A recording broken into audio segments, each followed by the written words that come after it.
अच्छा क्लास, जैसे कि मैंने आपको बता दिया कि रेट लॉ को डिटरमाइन करने के लिए भी स्टेडी स्टेट अप्रॉक्सीमेशन यूज़ होती है।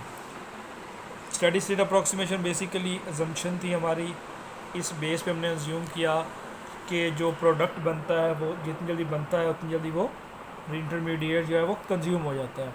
या दूसरी हम डेफिनेशन ऐसे ले लेते हैं कि जो rate of change of reaction intermediate है किसी भी रिएक्शन मैकेनिज्म में, उसको हम किसके इक्वल टू कर देते हैं, ज़ीरो के। जैसे हमने इस केस में किसके इक्वल था, ज़ीरो के।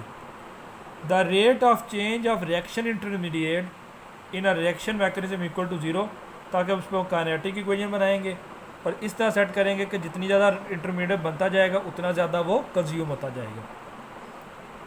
रेट ऑफ फॉर्मेशन और रेट ऑफ डिस्ट्रक्शन वो इक्वल हो जाएगी। अब अगर हम एक रिएक्शन लेते हैं, हमारे पास एक रिएक्शन आ जाता है यूरेनियम 239, उसके बाद 239 Mp और 239 Pu प्लूटोनियम। अगर हम इन तीनों के अगर हम एक कांस्टेंट रेट कांस्टेंट इनके K1 और K2 आ जाते हैं, हम इनका एक अगर इक्वेशन बनाना चाहते हैं A B C, A uranium को कंसीडर कर लेते हैं, B Np को और C Pu को। तो रिएक्शन रेट हम इसका कैसे दें। फॉर एग्जाम्पल अगर स्पीशीज़ ए है तो हम उसको कहते हैं D A is equal D A over D T is equal to minus K1A1। 239 uranium, 239 Np, 239 Pu। K1 और K2 क्या है क्लास, उसका रेट कांस्टेंट। ए से बी में कन्वर्जन, बी से सी में कन्वर्जन। अगर हम जस्ट स्पीशीज ए की ले लेते हैं, d differentiation A over D T is equal to minus K1 into A. अगर स्पीशीज बी की ले लेते हैं, d B over D T is equal to K1A1 minus K2B। अगर अब फर्स्ट पॉजिटिव टर्म, जो पहली पॉजिटिव टर्म, ये बेसिकली किसको एक्सप्लेन कर रही है, formation of B by the first step A into B. यानी ए से जो बी का बनना है उसको हमने पॉजिटिव में कंसीडर करना है, और जो सेकंड नेगेटिव टर्म है वो शो कर रही है इसकी कंजप्शन। पहली टर्म ए का बी से बनना पॉजिटिव में लिया, दूसरा बी का सी में कन्वर्ट होना उसकी कंजप्शन, उसको हमने क्या ले लिया है, नेगेटिव में। इसी तरह हम सी का क्या होता है, K2B, सी का बी से बनना पॉजिटिव, और आगे वो जब डी में जाएगा तो उसको हम नेगेटिव ले लें।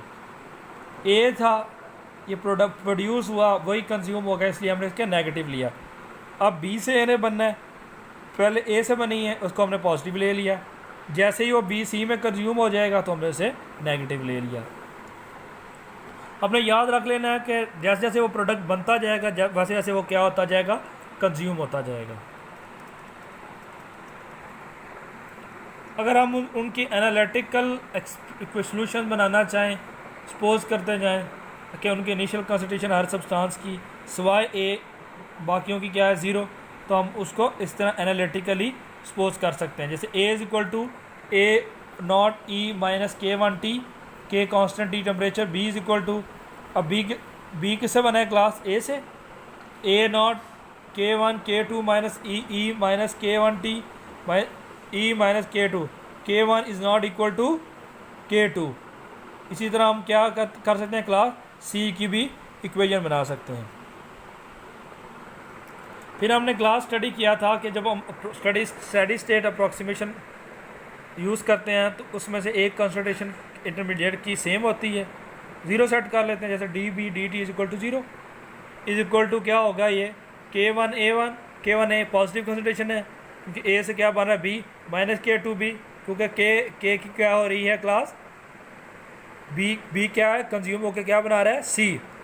तो बी इज इक्वल टू क्या होगा, इस क्वेश्चन को रीअरेंज कर लिया, KA ओवर K2 आ गया, DC, उसके बाद इसी तरह D3 की भी हम इक्वेशन को क्या होता है बना सकते हैं।